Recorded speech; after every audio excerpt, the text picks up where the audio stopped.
I've always believed I can win, or I just think one step at a time.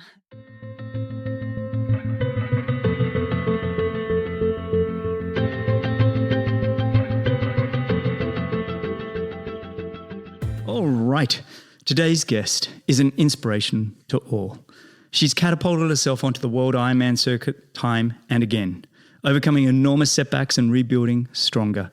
Currently ranked 4th in the world on the PTO rankings, she clinched 2nd place at the 2022 Ironman World Championships and set an incredible sub-8 hour Ironman time of 7 hours 31:58 at the sub-8 project in 2022 before a severe crash threatened her career and her life. Undeterred and never playing the victim, she returned stronger. She made a formidable comeback to clinch 2nd place at the Ironman 70.3 World Championships in 2023 and go back-to-back wins at Ironman Texas 2023 and 2024. She's also won Ironman races in Florida and the UK and a multitude of half-distance races in record-breaking performances. I'm an absolutely huge fan. So, without further ado, welcome and thank you so much for joining me on the Greg Bennett Show, Kat Matthews. How are you, Kat? Good morning. Wow. I mean, I've heard people get a bit like, goodness, that's the best introduction I've ever had before. But firstly, good morning. Very early morning. No, I really appreciate you doing this. It was, I asked you early in the week to come on the show. I've been wanting you to come on the show for quite some time, and you are one of the most requested people to have on the show, and I finally got you. I was able to get set up here in Sydney, Australia, and get good Wi-Fi. I'm like, oh, please let me get Kat.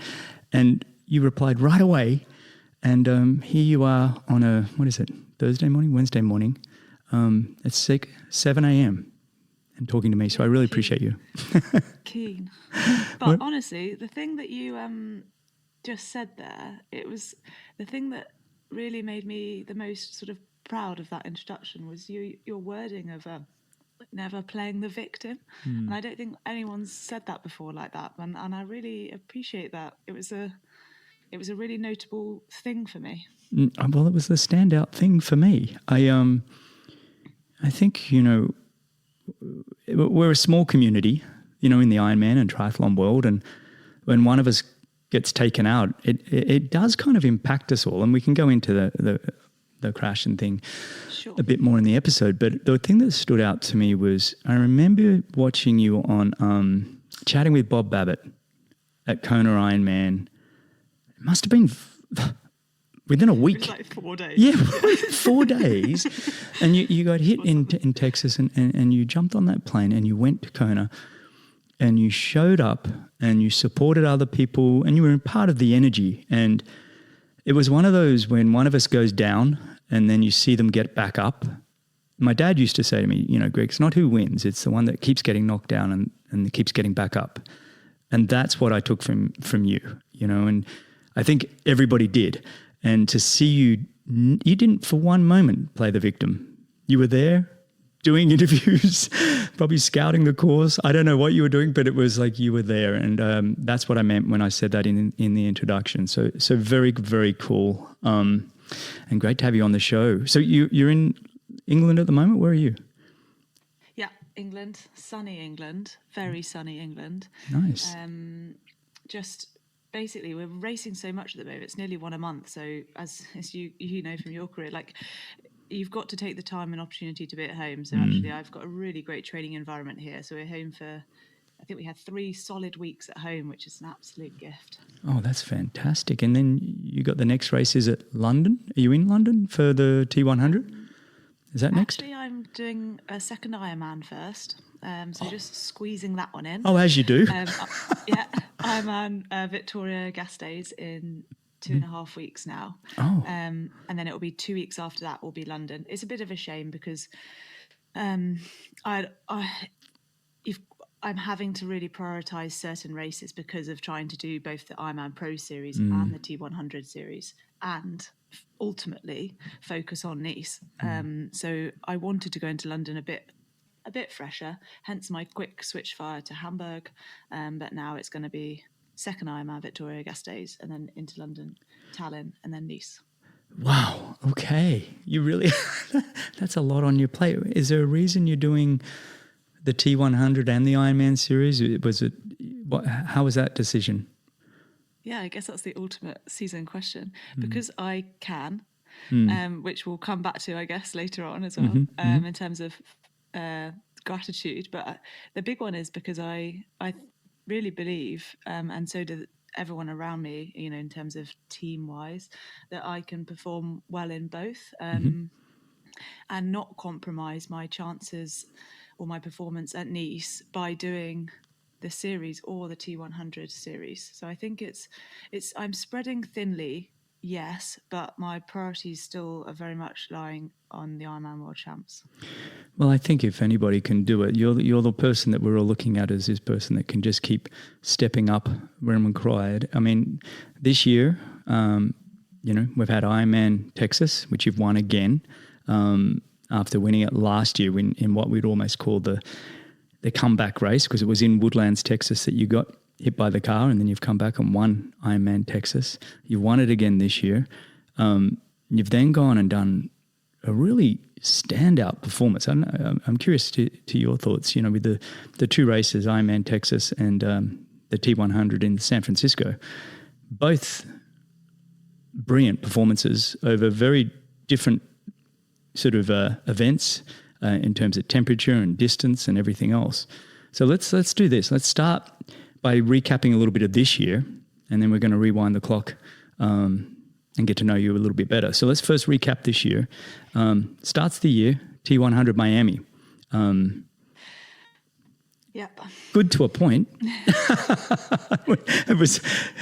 It was very average to a point, which is as expected, if I'm honest. It was not a priority race. I'd had an okay swim and okay bike, but I was still, despite that, within minutes of the front of the race, which for me as a sort of, let's say, progressor through the field was an incredibly positive place to be. But honestly, it was an out of the blue, no indication whatsoever in training, nothing like that I can pick up on load wise. Again, there's no blame anywhere. It's just I've been told these things happen, a sort of a calf tear. And I, as a physio sort of background, I knew immediately it wasn't just a cramp, as they kept saying on this live stream I hear, but I had a scan about a week later, and it confirmed quite a moderate. So you normally have small, moderate or severe tears. And this was a moderate tear with also tearing into the fascia, the tendon element in that part of the muscle. Yeah. So it was pretty big, and it was pretty traumatic that's a bad word, but it was pretty hard for me. My husband, Mark, he mentioned recently, or just sort of a few weeks ago when I was sort of over it, I'm not sure I've ever had one of these sort of spontaneous injuries like that, because I pride myself on managing my load really well, and to just out of the blue be hit with an injury that we're talking about months out of the sport on paper, it was really hard to deal with. But you're also in striking distance, like you said, early to start the year when you've got Lucy Charles Barclay up the road and Indy Elite right there. It was it's one of those when you're on the podium, you're vying for the win, and then suddenly just something goes, you're like, what? No. I mean, it's infuriating. I know. Do you have a thought process onto why now? I immediately, when I think of Miami and Homestead, thinking off-camber roads, and I'm thinking being in the one position on the bike and not getting a chance to really stretch out. Have you kind of put it down to anything? Yeah, I'd love to have. But again, I made a real effort knowing the course to get out of the saddle every single bend. There was one aid station that you could really... there was no real detriment to doing so. The camber only ran on for 400 meters. I can't pinpoint it, and I'm just going to put it down to, therefore, it must have been a tiny little factor from 8 or 10 different things just accumulating. Yes. Let's not dissect it too much more. You know what's funny? Laura and I, we would always do a pre-season race in sort of March, April. And I got to tell you, even if I'd been doing a ton of VO2 work, a ton of race-specific work, it didn't matter. There was always something that really felt like it was pulling off the bone, or something ripping, or it's almost like this race hardening is I don't know. I never enjoyed the preseason type racing, which I guess we would call Miami T100 a little bit of a preseason race because it's so early on. But then you were able to get yourself back going pretty quickly and get ready for Ironman Texas and turn it all around.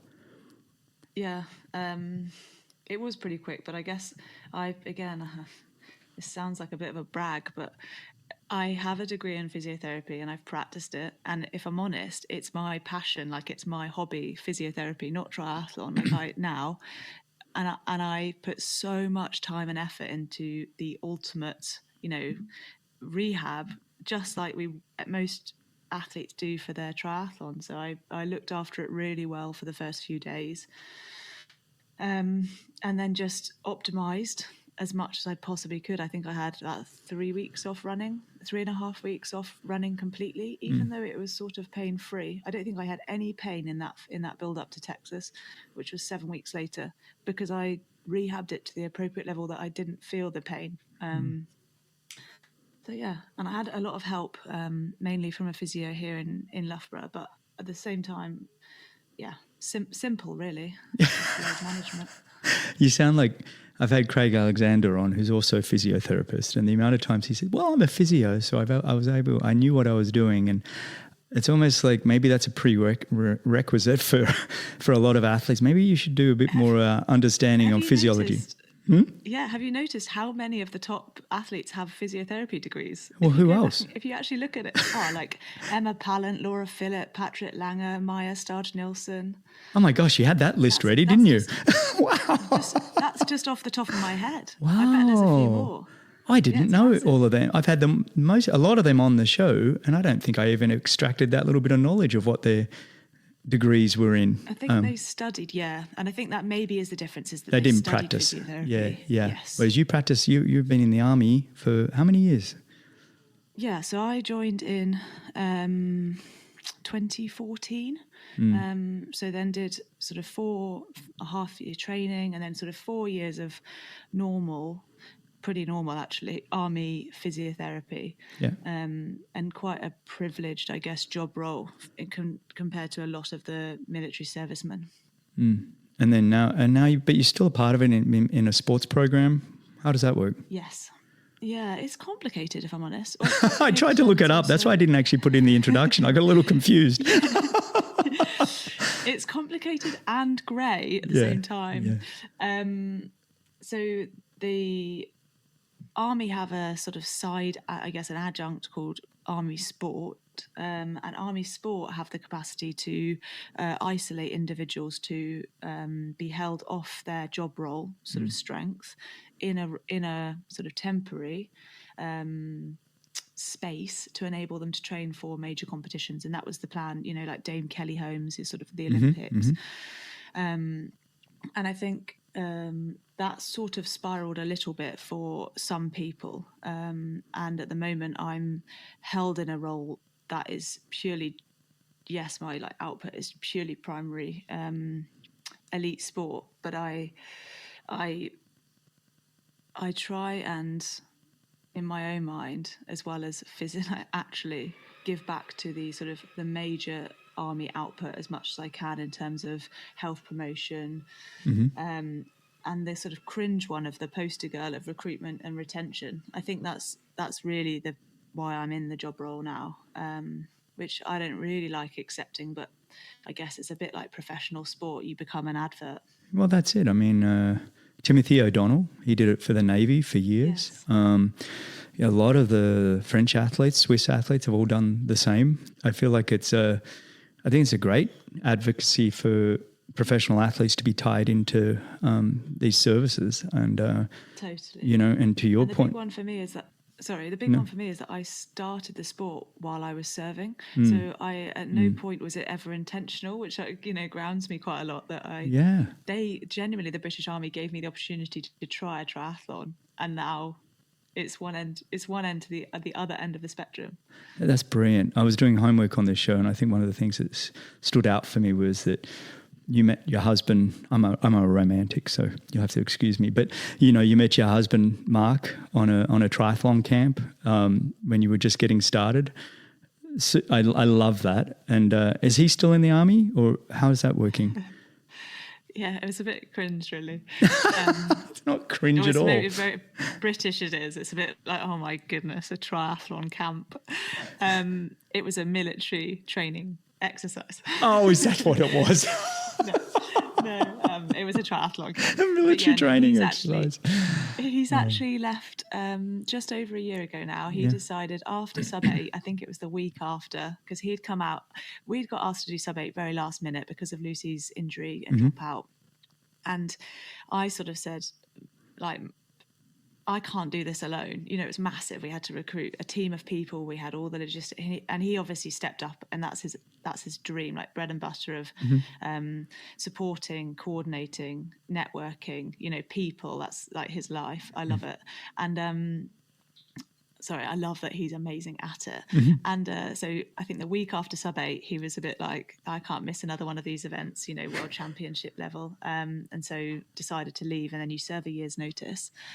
And he's just brought me a coffee. This is unbelievable. Mark, big shout out, mate. Hey, do you want to come on, Mark? I think we could have a wonderful chat. I'm just kidding.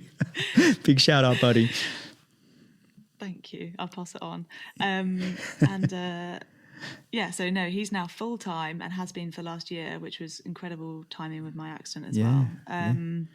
Well, we have just in the supporting. We've digressed. I've realised we digressed pretty quickly there.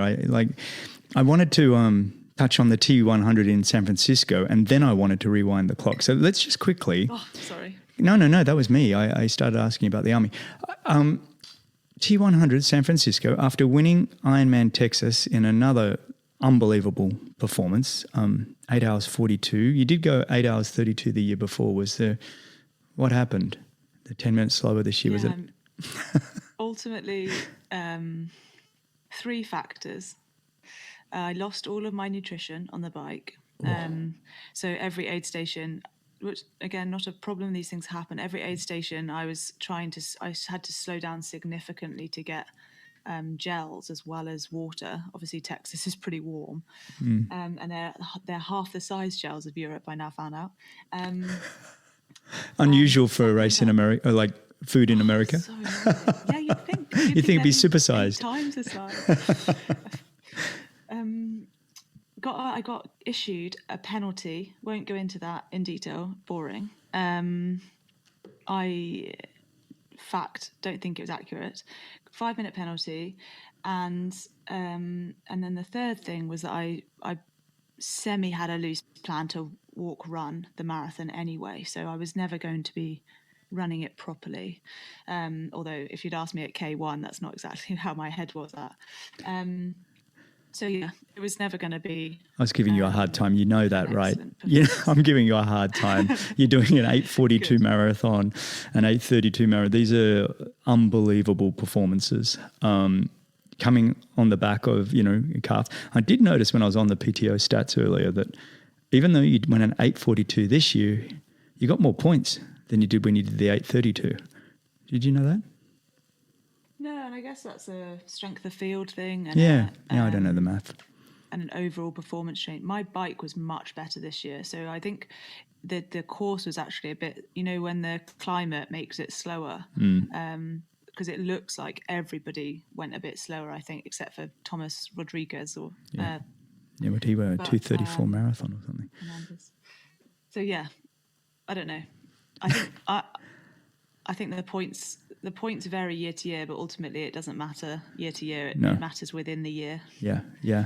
But look, fast forward a little bit. Ironman Texas, you obviously recovered pretty well. How much time did you have between Texas and San Francisco? It was going to be 5 weeks between Texas and Hamburg.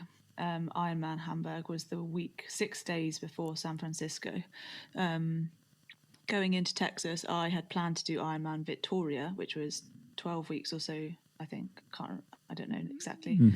And that enables me not to worry about another Ironman, just coming up, focus on the race in hand. And then it was, okay, that was fine. You ran, walk, there's no problems. Why don't we just do another Ironman? So it was just 5 weeks in between. And I actually had some sort of new or like secondary niggles within my calf separate to the injury. I think the fourth thing that went wrong in Texas was I had a let's say, it wasn't a mechanical issue, but I had a drop in my seat post height quite significantly as well. And so perhaps there was some, again, just like overload that shouldn't have been there, that caused me to have some problems in training and my return to run between Texas and Hamburg. But it was fine. So to answer your question, it was 6 weeks between Texas and San Fran, and it was fine. It wasn't special. It was just fine. My biking was going well because I think I'd had a really great positive performance in terms of power in Texas, and I wanted, as in I held the same power in Texas as I did in Miami, and I wanted to be better. Again, like I was just on a real roll with my biking. I think obviously not running as much perhaps was helping that, and just coming into the season. San Fran. But listen, San Francisco. So firstly, Texas, you say you run, walk, you still win a 3-hour flat marathon and the fastest marathon in the field. And then 6 weeks later, you're in very different conditions. San Francisco tends to be a bit chilly. The swim, we're never sure if it's going to be 17 minutes or 35 minutes, depending on the currents. I saw you bombing down those hills. It looked like you were having fun. I know the word fun gets thrown around, but it actually looked like you were having fun on the bike. Were you having fun out there? I think it's safe to assume that if I'm ever out the swim in anywhere near the vicinity of the winners, as in the leader, then I'm going to be having a fun race. Yeah. Not always the case, but Kona last year. But this race, it felt like a freebie in my mind, like as in I wasn't meant to be there. I had such a so much pent up energy from Texas being, in my mind, average, Hamburg then being a disaster, and then I had and Miami obviously being a catastrophe. So this was like the first race where I had this, like, I have so much what feels like energy that I just need to just like thrash myself and see what happens. So I think it was fun because I wasn't scared about anything going wrong. It was just go for it. That was totally free to play. I mean, it was an outstanding performance. It was a really great telecast, actually. We all thoroughly enjoyed the racing. Obviously, Taylor Knibb, she had an outstanding performance. But what was incredible about yours was, one, the rocking bike, and then backing it up with, I think, Tamara just got you in the run, but I think you basically had the fastest. Yeah, but, she just got you with the fastest run, but only by about 25 seconds or something. But, a 1:06 and that was quick. It was a really good performance. It was one where I think that, in my mind, Ironman Texas was really good, but this was great. This one has thrown you back in the limelight big time. I don't know. That's how I see it. How do you feel? Yeah, no, I think that's fair. The amazing thing I'm finding with the T100 series is that the races, there's so many of them that they matter a tiny bit less, but because the field's there, they also matter so much more. I'm getting less satisfaction out of just winning another race, as in Ironman Texas. Again, like it don't get me wrong, it's amazing to win, but at the same time, it's the competition that I really thrive off, like performing against your peers, not just performing a time trial, as sometimes. And I think I think San Fran, it feels like I hate this phrase. It feels like I'm back to a point where I was 2 years ago, where going into Kona 2022, I was being considered a threat in terms of the overall race. And it sort of saddens me that it's taken me 2 years to get back to that point. But at the same time, I've had a great 2 years. So it's not like it's a wasted 2 years. Yeah, it's interesting when you say that. I know exactly what you're saying. Sometimes you can have a scoreboard that actually looks pretty good for most people, but in your own self, you kind of know where you're at. And sometimes a scoreboard, you might get away with a bit of a cheeky result here and there, and people go, "Oh yeah, you've had a great, since your accident." But then you go within yourself, there's this inner belief that you go, now I'm here. Am I somewhat right in saying that? Yeah, I think it's driven quite a lot by data as well for me. Not necessarily the inner belief. Like I'm not one of these. I've always believed I can win, or I just think one step at a time. Over anxious, cautious person, really, and I think it's more about the data. Like I can see that my power is sort of at a level where I know it's competitive, and obviously the sport's stepped up as well. So those sort of power targets are now 10, 20 plus watts more now. And running, it's no longer, being able to run a 116 off the bike. Cool, done that. I've got to be running a 115 off the bike. I think that's the constant sort of progression of the sport, as well as me finding what my sort of performance drive is. It's not always about winning for me. It's just about finding the next sort of progression box. That's great. You're focused on the process and just being better each day. I think some of us get caught up with the outcome and get bitterly disappointed. And it's something we talk about a lot on this show is, focusing on the process, not the outcome. It's something I had to work on because I was so outcome driven that the day-to-day process never came easy, whereas my wife Laura was very focused on the day-to-day process and didn't think that much about the outcome. And so we were a nice balance for each other. But let's You must have made a great team, like bouncing off each other like that.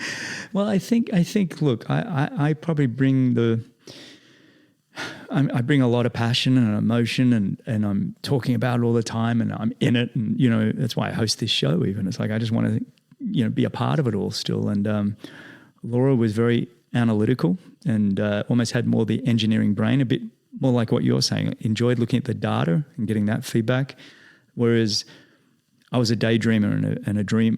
Somebody that, well, if I think it enough, then my body will give it to me. And I actually believe there's a bit of good in both of those. I don't think you can fake a dream or a belief. I think you've got to genuinely believe it inside of yourself, but then you've got to deliver the process day to day to keep up with your dream. I'm not sure if I'm being clear on that, but no, totally. I feel like it's not the same. Obviously, no couple is the same, but I feel like I have a similar balance with Mark and then my coach as well. And I think you sort of realise that there's perhaps gaps in your own, to use the data phrase, like performance profile, and you draw on all of those extra things to be better as well. Yeah, it sounds like you've got a really amazing team around you. I want to talk about them in a moment, but before I do, let's rewind this clock. When did you sort of find your passion for sport, and then more specifically for triathlon? How long have you been doing this for? So I am 33 ish. My dad was in the Royal Marines. My mum had previously been in the army, and we always were just adventure-y, did lots of sport as kids. My dad has just given up his 30-year tenure of the England orienteering team, so my entire childhood was filled with orienteering, which is basically, for some people, it's like cross-country running, but you have to find your way around with a map. And so we got thrashed all the time. Many a moment of despair where I'm lost in a massive forest with no way out.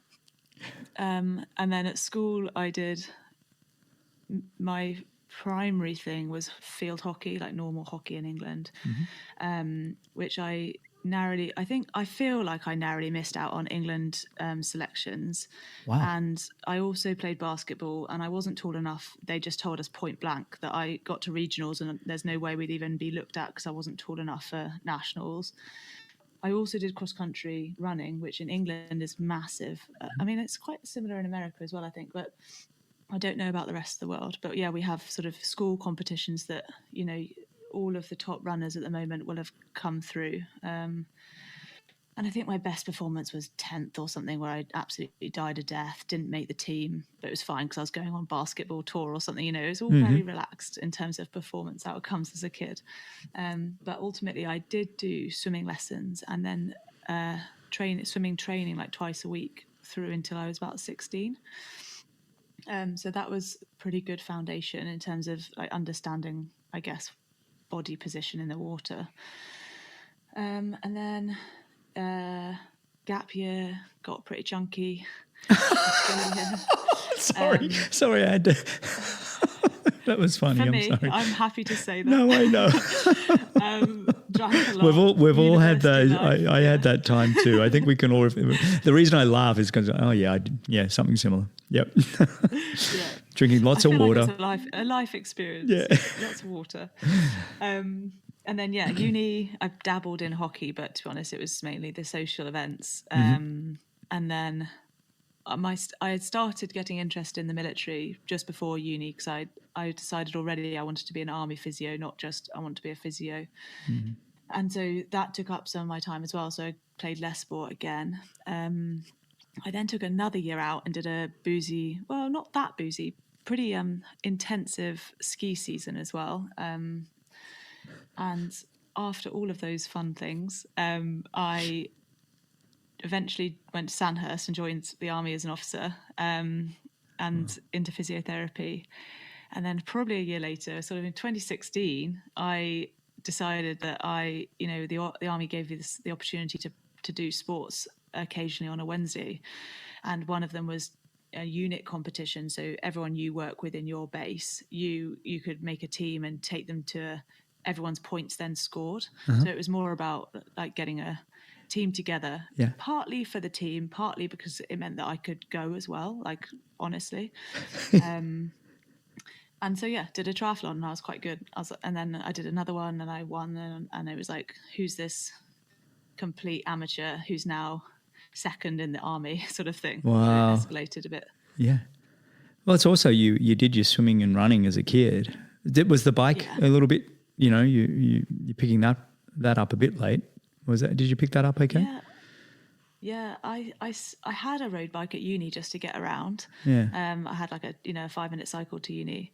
So I knew how to ride a bike. And I'd cycled to swimming as a kid, no matter the weather. And so I think we also had watt bikes at work. So those, the static trainer bikes. And I did a lot of my training in the first year, 3 hours a week maximum, on the watt bike because it was so time efficient. And I think that was quite easy because then by the time you actually started cycling on the road and I had to try and do an hour and a half on the road, I was already sort of cycling fit enough to do it. So I think in hindsight, again, that was quite a good way of doing it. It meant that I was able to enjoy cycling on the road immediately rather than being totally unfit in terms of leg capacity. So it was hard and it wasn't. I think I just got better quite quickly with a lot of input from a lot of people in the military who were really passionate about triathlon. So the transition was pretty quick. I mean, like you said, suddenly you're the second best in the military. I don't know who number one was, but we need to have a talk to them. But when did you get your pro license and start actually racing? And that, was it sort of you were still working full time in the army and then starting to race a little bit of triathlon on the side? How did that all work out? It was totally just, I had a full-time job, which is obviously quite amenable to doing lots of exercise because I worked at my job as well, as in you sort of live there, work there. So there was no commute, you had a lot of time to do exercise. You had an hour at lunch to do exercise if you wanted. There's definitely some exercise addicted people there, 3-4 sessions a day. I was still eating and drinking quite a lot. And so I, for the first couple of years, just let's say dabbled, and I was still playing. I joined a local hockey club as well, so my weekends were mainly 90 minutes of being thrashed on the hockey pitch. Then I was too tired to do anything else, so there was no long rides or anything like that going on for a couple of years. And then it was 2017, I saw that you could do the age group racing, the standard distance. So I did one of those, won that, qualified, and then 2018 did the European and World age group standard distance races. I think I came fourth or something like that in one of them. One of them I had a broken wrist in, and the other one I, like 4 weeks later, came fourth in, which was fun.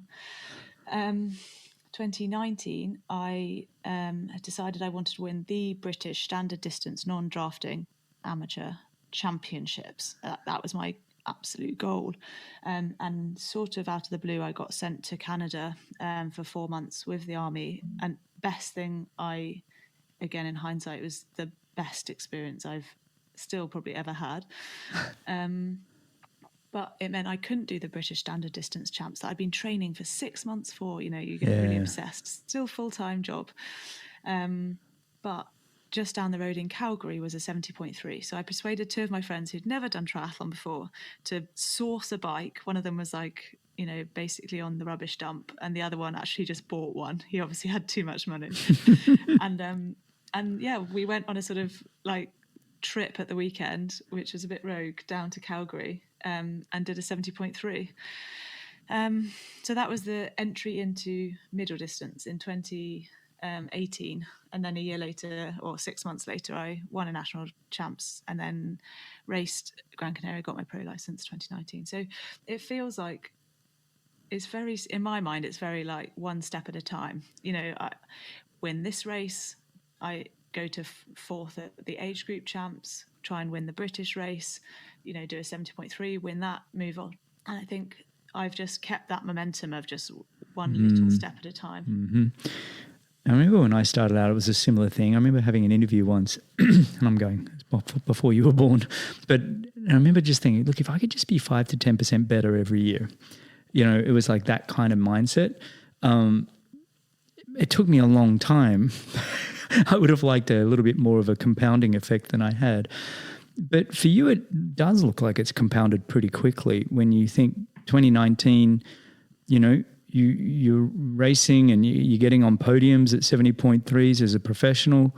That's pretty amazing. And then by 2020, yes, there was a bit of chaos in that year, but you've gone and won several halves, and then you've won your first Ironman with Ironman Florida in an 8-hour 40. And was Western Australia Ironman in 2019, was that your first Ironman? And then 1 year later, you're doing an 840? Yeah, I did 853, specifically 853 at Ironman Western Australia in December 2019. I say that because my husband, Mark, his PB is 8:52. Luckily, that's no longer a problem, but it was at the time. Yeah, I love it. But then Ironman Florida. So how did you actually, in that COVID, how did you actually get down to Florida in that sort of little window there? That was mad, yeah? Absolutely mad. No, America basically shut down, didn't it, to anybody coming in? Except Florida. We were the Wild West in Florida, as anything goes. Goodness. Yeah. And actually, it was Ruth Astle. She knew somebody, I assume through Al Brownlee. I assume through British Triathlon, through American Triathlon, who managed to get us on an exemption list as professional athletes, which obviously as an Ironman athlete, to get any sort of recognition through a foreign national governing body was totally rogue. And I had booked my flights. I was flying on Monday morning and I still hadn't got this paperwork through. It was within 24 hours that I got the email and we could actually travel. So we'd already missed Portugal. We'd already missed another Ironman because of just, things shutting down. So it was rogue, but worth it. And Ruth had an amazing race as well. So it was a really, really successful trip to Florida. That's fantastic. And then now you must start to feel, by this stage, did you start to feel like, okay, I'm truly in this? I know 2020 was still a bit rocky. We didn't know we were racing, but 2021, things started to open up just a little bit more, and you start to have a few more performances. That's where I met you first, actually, was in San Marin, the Collins Cup. I remember there you had an outstanding race. And I think Team Europe just blew everybody away at that. Yeah. And for those They were that too good. I think that. yeah, there was 7. Well, how many races were going on at once? Whatever it was, trying to commentate it was a nightmare. But you won your race there with an outstanding performance. You'd already finished second at Ironman Tulsa behind Daniela Riff, the GOAT, probably if we look at Ironman. And so I think by 2021, the confidence really started to brew in what you were doing, or like you said, the data you were getting surely was starting to really show massive improvements. Yeah, I think for me it's actually a really, in terms of the confidence, and what I know a lot of people talk about of imposter syndrome. It's not specifically a thing for me, but I benefited so much sort of psychologically from being part of the BMC Pro Triathlon team. And that was an introduction that Will Clark got me in Kona 2019, where I was out watching Mark. We then later in that year, we then got married, and a couple of days later, based off my 3 or 4 performances from 2019 at middle distance, having never done an Ironman, BMC were like, yeah, we want you to join our team. And having that sort of support in 2020, considering how that year then went as well with COVID, like that was a massive confidence thing for me. Like, oh, surrounded by people. I shared a room with Chelsea Sodaro for 2 weeks. I was training with Emma Pallant, all the boys as well. Like, Ben and Bob, they're incredible mentors. And I have told them this to their face as well, but I think that was the confidence piece for me, like really feeling like I belonged, and that I was supported by, the equipment as well that you do need at the top level. So the race performances were excellent, but I guess I sort of at that point felt like they were just coming because that was how good I already was. I just needed to be in those races. A big shout out to BMC and that team. It was an outstanding team of athletes. When you mention all those names, it's like it wasn't even that they were all performing while they were in the team, but it's been a great springboard for so many of you. It really big shout out to a lot of people that get behind the sport like they did. So that was incredible. Fast forward 2022. Wow.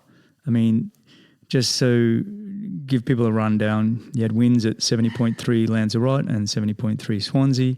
You had an outstanding second place at Ironman St. George World Championships, which was 2021 Kona, but got moved to St. George. So, got on the podium at a World Championship right behind Daniela Riff. And you were really close on that one. And then a couple of other events through the year, but getting ready for Kona, your name is right up there in the mix of 3 to 5 women that can win it. Really, I mean, so let's do this for people that haven't heard your story. You're training in Woodlands, Texas. Yeah. 1 week out from Kona or 2 weeks.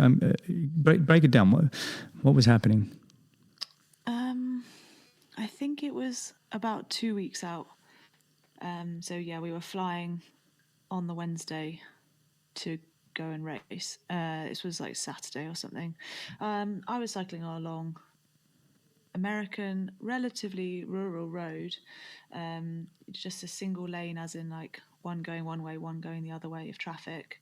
No cars around at all. As per normal, we just use this road every day to get out to more roads. And a car just turned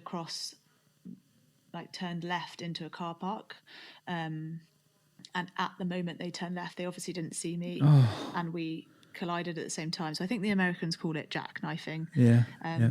I say that because it helps describe rather than to make it sound more dramatic. But yeah, I hit the car head on. I don't really remember, which I still feel absolutely blessed that I don't have that memory. And I think that's damage, like brain damage, rather than a psychological hiding.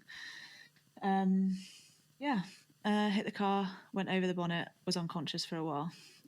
Broke my base of my skull, sternum, 2 ribs, 2 vertebrae in my back. a rib, which I didn't know at the time. And then as I landed, I fractured the socket of my hip as well. Again, didn't know that at the time. And yeah, moderate traumatic brain injury, diagnosed afterwards as well. So I woke up in hospital surrounded by brilliant people. My friends were there, Ruth, Jack, my coach, Bjorn. And I was in a really, really positive place, to be honest. Really felt really well supported. I had moments, obviously, of complete loss of control, understanding, loss, just like the grief of the loss of what had just happened. I'd lost what felt like everything. I'm talking about this very sort of feels like I'm being very directive about this rather than emotionally. Well, you've told the story a number of times too. I think I do appreciate you sharing it again, and I'm just it's like you just write it. It's hard. It's amazing, and it's one of those things. You're getting ready for a big event. You do wake up from, there's quite a few of us that have gone through this, and many listening, where at first you're pissed off because you've got a series that you're trying to win or a race you're getting ready for. And then a little bit of slap of perspective comes in and says, hey, you're alive. I think I've lost numerous friends in bike crashes, and you kind of go, well, hang on, I get to have another go around. And like I said at the top of the show, was you had all of that done to your body. And if Patrick Langer was here talking about 90% of your ear being, off and blood everywhere, and the trauma that I think him and Jack went through by being first on scene, I think I think they're still struggling with some PTSD, both of those guys. But it's like you have this ability to turn it around really quick and say, right, I'm not done. I'm alive for a reason. I've been given a second chance. How long until Mark was there? Was he in the States with you, or was he in the UK? Yeah. No, just rewind one question. He just totally agree. Like, shout out that there's so many people who go through a traumatic event, or they witness a traumatic event, and I think that we as a society don't necessarily support the emotional recovery as well as we probably could. And I think that that's something that I have realized that I've become so heightened to, is that there's a lot of emotion out there and it affects people in so many different ways. And I just think, preachy, we need to be so better at understanding that and talking about it and it being okay. So yeah, shout out and a hug to anyone who needs one. Mark wasn't in America. He obviously got phoned immediately, and I think he bought a plane ticket for the next morning. So he was actually, I think it was more traumatic at this moment for him, because he's sat at home, he can't do anything, and he's not even sure if I'm going to be able. They were really worried about the artery in my neck. Like, the first thing I remember was I wasn't allowed to move, not because of the spinal cord, but because of the artery. Like, they thought that was sudden death. Jeez. Could be sudden death. I assume they must have sedated me, so I assume they only woke me up when that risk was much lower. But then it was the spinal cord. They couldn't work out how I'd fractured, the skull in that, and so I couldn't move. So I think there was all of these uncertainties that Mark was having to deal with from at home on it. So I don't think he slept much, but no, he was there obviously within I don't know how many hours, and everything was okay. He walks to the door, and in my mind it's like, okay, everything's fine. Because at that point I think I could. Oh no, I had a break. I couldn't walk yet, but I was at least awake and talking and able to process the emotion with him. Wow. So how many days were you in the hospital? I think it was like 2.5, but I sort of pestered them quite a lot. I had a query like pneumothorax as well, and if you have a pneumothorax, I don't think you're meant to fly for a while. And so basically, it was like they were like, "Oh, we're not sure if you do or not. Oh, we're not sure." And at this point, Mark's like, "We're going to Kona. Like, we're going." And I think that was his strategy to be, helpful, was to just be completely progressive in a sort of not even considerate way, just like, let's move on. And the next thing to do was to go to Kona. So they told us, I think it was like, I don't know, Monday morning, they were happy there was no pneumothorax. And then Tuesday, I was able to, I don't know, walk or something. And then we got out Tuesday afternoon and we left Wednesday morning, sort of 5 a.m.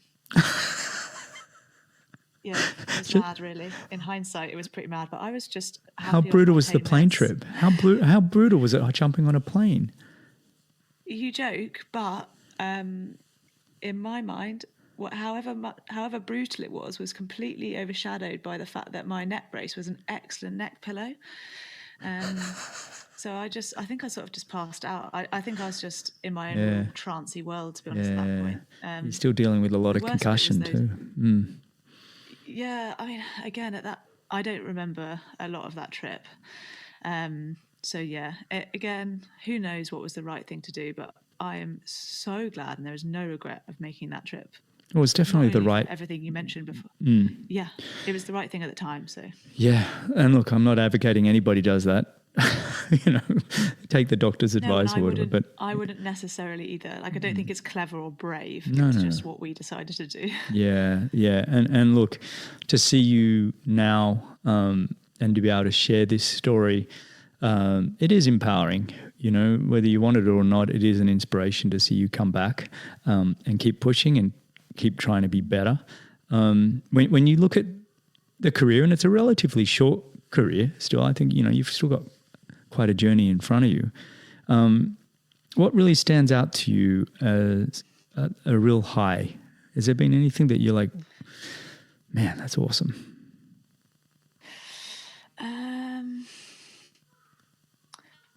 Sub 8, like, I guess at the top of my head, like, that experience was incredible. The setup, the idea, the setup, the logistics, the teamwork, the race itself, how it played out, everything about it. It was to be able to give that as well, what it felt like, give that experience to my friends and the rest of the team. I've still kept a lot of those friends who I hadn't known before. I guess, like, podiuming is always great, and the satisfaction of that is great.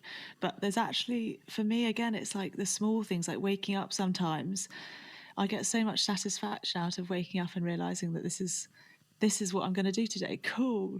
Rather than it's on a different scale to, winning a major race, but at the same time it's not. So the highs are really mixed. It's really hard for me to pinpoint specifics. No, but that's well said. I love the fact that you're practicing this gratitude every day, because I think as athletes we often get very tired and a bit grumpy, and there's plenty of that. Yeah. And it can be a bit wearing on you. Like, if you ask Laura, how many times did I say I'm retiring because I'm just had enough?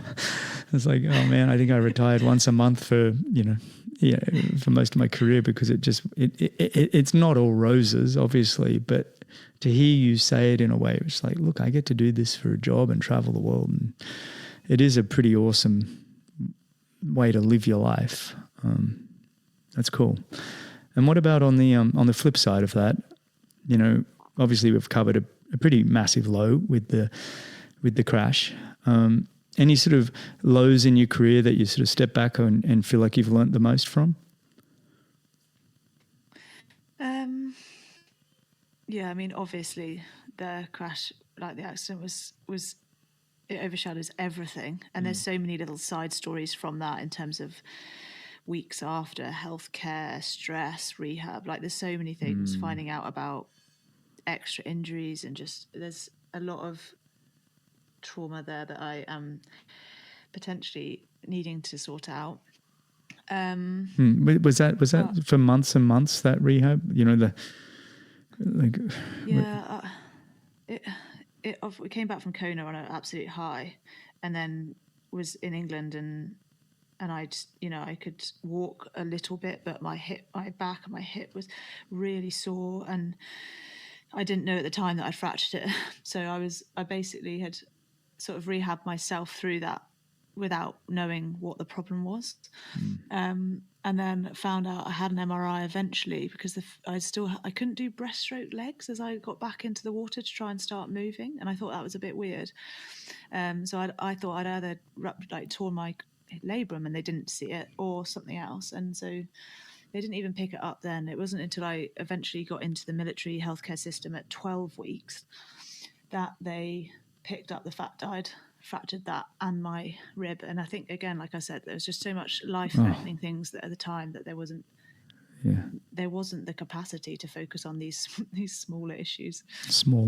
But I think the helplessness is something that I am actually talking to a psychiatrist about over the next few months. Hopefully it continues. And so lows outside of that, I think it always goes back to injuries, doesn't it? Like the calf injury, like what feels like just an sort of unfair thing to happen. But I like to try and rationalize it all, and just just move on. Cool, done, move on. It is part of the process, isn't it? Emotion. It's part of the process. I don't think there's any professional triathlete or Ironman athlete that I know that doesn't have this as a part of the process. It's like you'd love it all to be roses. But, well, actually, you probably wouldn't, honestly, because it's like... I really feel you do feel the highs when there is a low. Like, it means more. Way more. Yeah. Way There's more. A stoicism thing that often I come back to of you suffer more in your imagination than in reality. And I think I use that often when I'm thinking, like, I don't want to be grumpy about this. I want to move on. So, okay, cool, move on. And, having that emotional control and decision making to just, I don't want to suffer here in my imagination. I'm just going to see what happens in reality by just moving on with it. I love that. I think I've said on this show before, it's like I've had young professional athletes come up to me and say, Greg, what's some advice you can give me? And all I can think of is, unless you're Alistair Brownlee or Javier Gomez, get used to losing. Doesn't mean you're happy about it. Learn as much as you can from it. And because you're going to lose far, far more than you're ever going to win. But boy, it doesn't make the win special when you're coming back from big injuries that have had you out for 3 to 6 months, and then you get to win again, or at least be a part of the game, That's really cool. Yeah. Looking ahead, you've got big year, like we started the show, your Ironman series, T100. Which T100s have you got left? You didn't do Singapore, but you've done a couple. Which ones are you going to do? Singapore was my sort of skipped one for now, and I guess in theory I've got another one to skip. So loosely, I plan to skip Vegas, mainly because of the travel. Yeah. Even though I'd love to do that event, so we'll see. What date's Vegas? Plan to roll into Ibiza. What date is Vegas? It's like the week before Kona or something like that. Yeah. So October, middle of October. Yeah. It means that you can sort of have a secondary spurt of the season into the 3 races in November. I think it's like 2 or 3 or 4. Yeah, because of the World Champs being in New Zealand in December. So you're doing all of those? You'll do Nice? Yeah, it's Ironman Pro Series. Yeah. Okay, so how many races you got left for this year? I'm all about racing. I'm a racer. I love racing, so I'm all for it. But how many races you still got on the calendar? To answer that question slightly differently, there's 6 T100 races, and there's 5 Ironman Pro Series races, and then obviously if you include half the Hamburg race, so 11 is the schedule, and I've done a few. Awesome. Not sure. I don't really want to think bigger picture at the moment. I have to think, oh, I'm doing an Ironman in 2 weeks. Yes. Hey, if you love to race and you love to compete, and there's different people. There's some people that love to train. I actually love training. Oh, you love training too? I don't think I love racing. I actually, as most people, find it super stressful. And I really, I'm not that person, but this made sense this year. Yeah. Hey, look. And having Mark plan it all and organize everything, it makes it easy for me just to train. Big shout out, Mark. Everybody needs a Mark, just to keep your life sorted. He was even getting your headphones and your mic sorted for this podcast, wasn't he? Shh, don't tell anyone. I'm a strong, independent woman. Oh, get out of here. It has nothing to do with being strong or independent. I know you're that from this show. You're a very strong, driven person. But like anything great, it takes a village and an enormous team. Tell me who's on your team. Obviously, Mark, big shout out. Who else? It would be rude not to say my parents immediately to that question. Is that my father is a big mentor to me, and my mother gives so much emotional support. But she'd never take a single even thought of consideration about that. Then my coach, Bjorn Giesman, and agent Pat Lemieux. So I think they're the key players. And then I've lent on heavily my physio at Loughborough University, Kerry Glenland, and I think there's a few other people. Obviously, like I've started seeing a really great sort of sports therapist as well, and strength conditioning, and the occasional chats I have with anything sort of mental health related. So there's lots of people in the background, but they're the key name players. I love it. And you've got some big sponsors, right? You're now with Canyon, right? You were with BMC, but Canyon Bikes, you're doing all right on the sponsorship side, I imagine. You're a great story. I know if I'm talking to brands, you'd be coming towards the top of who I'd want to have on. So you've signed some pretty good deals. Pat Lemaux's done some good work for you there. Yeah, Pat's excellent. And you were talking about being a romantic. I think that when you describe your relationship, it's relationships like that I see, like him and Gwen, you guys. There's so many, Beth and Luke McKenzie. There's so many people and like mini teams that's super aspirational as a human and a person, let alone to be able to be actually working with them as well. So I love that. I love those relationships more than, if I'm honest, a business deal with a company, which is sometimes what they can feel like. Not very often, but sometimes. So yeah, no, very grateful. I'm bike setup, Canyon, DT Swiss. I've got Oakley on there, sort of semi on the run as well. ASICS, Hoob, bring it all together, and then supported by AG1 as well. So it's I feel that Pat has done a really great job. That's awesome. And I know all the people at AG1 and a lot of the people you talk about, they're all great companies. And you mentioned Beth and Luke, and it was actually my conversation with Luke last week. We were just chatting about the sport. I can't remember if it was in the episode or not, but we talked about you for quite a long time. And that's why it was like that reminder when I came home. I'm like, oh, I got to write Kat, get her on the show.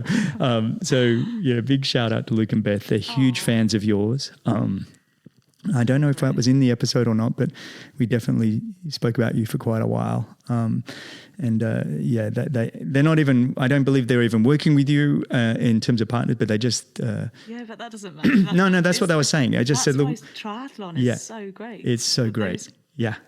Like, I guess I'd love it to be a real friendship, but it's more of a networking thing. And maybe one day we'll make it out to train out there, and I can officially, I'd love to call it a friendship, but I think that's what we love about the sport, me and Mark. Yeah, that's so cool. Hey, I want to finish up with a final four that I ask all my guests. You up for that?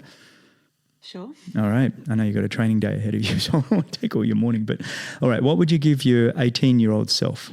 What advice? Sorry, what would you give? What advice would you give? Goodness. I obviously I obviously have been thinking about this. I think it would actually. I'm gonna be annoying and not answer. I would repeat to myself over and over the advice that my father unknowingly perhaps gave me, is that time is way more important than money. And the value on your time is sort of, invaluable. So don't worry about making money, worry about experiences and live the time that you've got rather than, focus on making money. Great advice. I think I get along really great with your dad. I believe time is your number one commodity. Money will come and go, but time is everything. There's a good book that Dan Plews put me onto called, Die with Zero, which he read. And that's why he said, Greg, I just really wanted to do one good Ironman while I was, 42, 43, and I knew my time was running up. And it's not a book that'll blow your mind with new ideas. It reinforces, look, you got to do what you can at certain times in your life.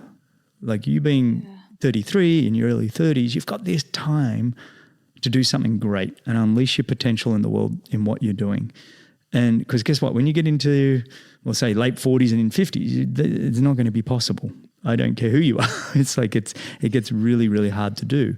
And anyway, there was a fair bit in that book that I took away. And so big shout out to Dan Plews who suggested that one. But great advice. I think the other advice you could give to yourself, which you've already shared on the show, I love how you said your focus is just on being better every day and improving performances over time. That's really cool. I just want to re-mention that one. All right. 3 people, living or dead, you'd want to have dinner with. Ideally not family.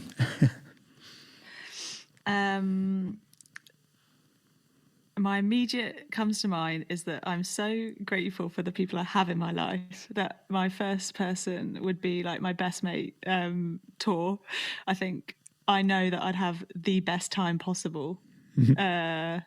So it's a I'm not always seeking, insightful conversations and, learning all the time. I think we just have a great time, full stop. Love it. Second,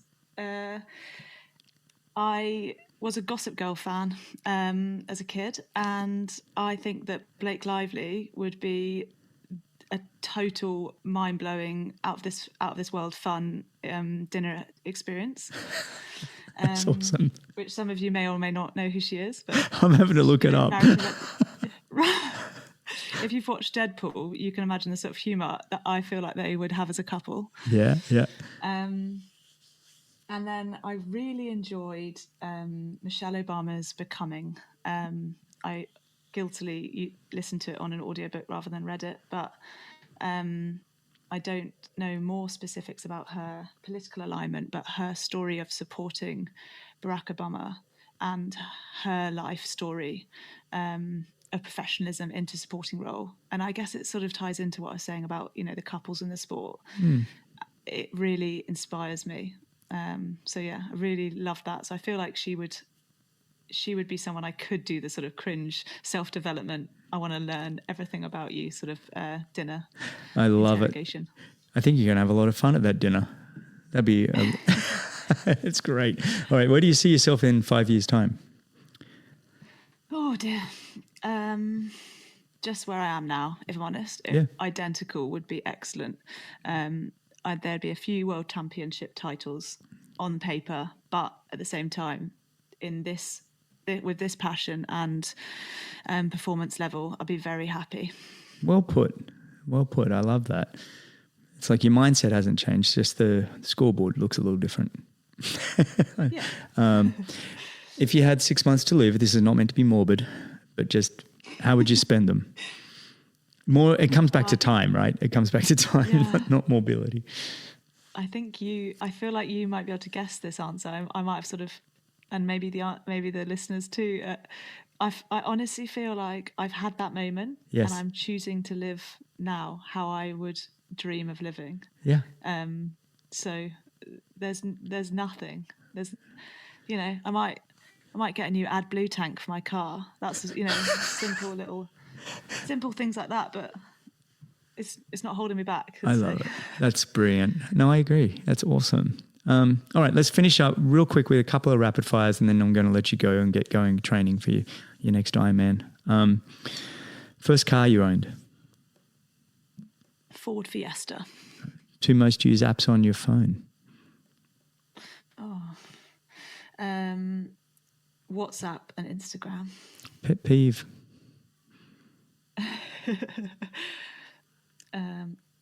Instagram.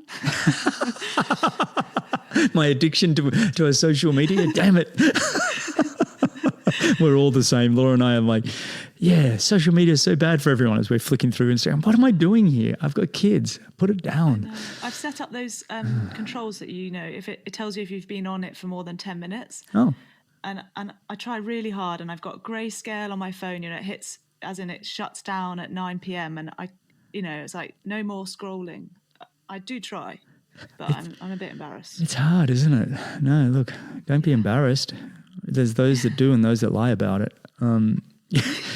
Yes, I love that. Yeah. Greatest decade of music?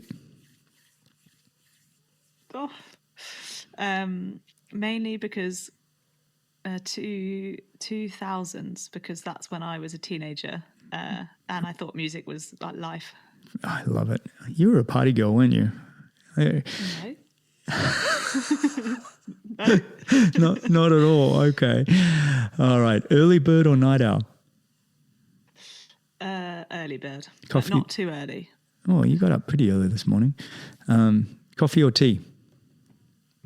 Both. Tea first thing in the morning, 2 coffees a day. Couldn't live without either. Last show you binge watched? Dexter. Oh, so wow. good. So good. Mind blown. So good.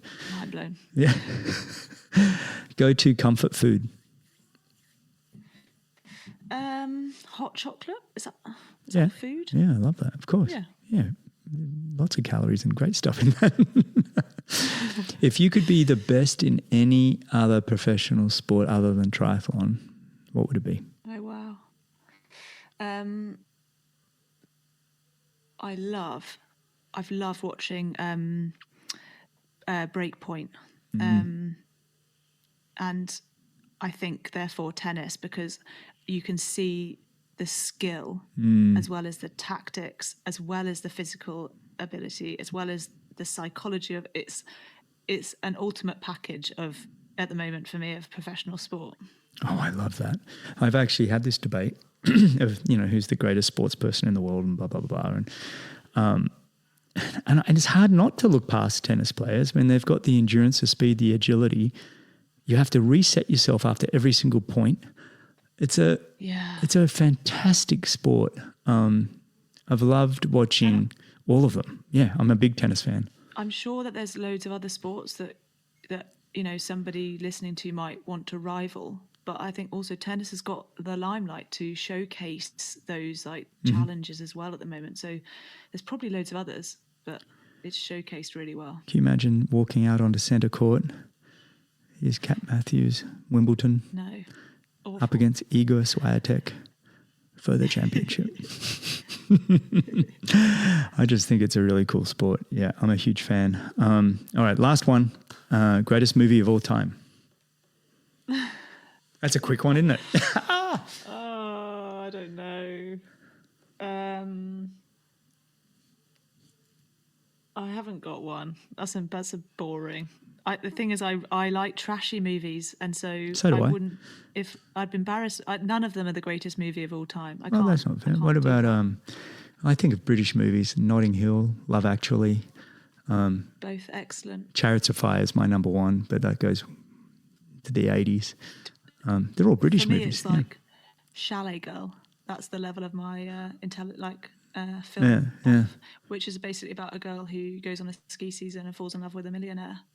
Yeah, all right. So, yeah. Awful. No, but I guess if you're saying my favourite movie, maybe not the greatest of movie made of all time, but it's your favourite. That's fine. Yeah. I love that. I love that you finally squeezed that out of yourself. You weren't going to say it. And then you're like, damn it, I love watching Chalet Girl. Well, Top Gun's pretty up there. Yeah, that was good. That was really Squeeze cool. that one in. Yeah. All right. What do you got on the rest of the day?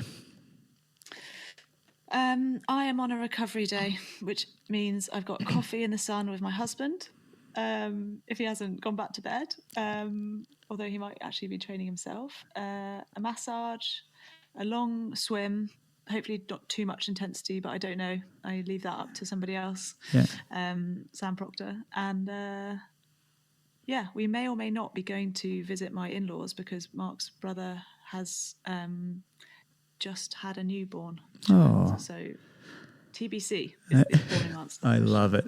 You gave me this date, you gave me another date in a week or so's time, and it was all on your rest days. I was like, I'm grabbing this first one. But Kat, this has been really wonderful to just dissect your life, your career, your journey. I really appreciate you coming on and chatting with me. No, thank you. And I will now be framing get used to losing.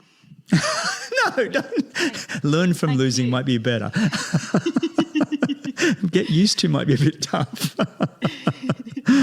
Learn from your losses. There's going to be a lot of them, but the wins are so much better when they happen. But no, thank you so much for coming on. I really appreciate you. And for everybody listening, you can find all the show notes and timestamps and everything else at bennettendurance.com/media. All right. Stay on the line, Kat. I appreciate you.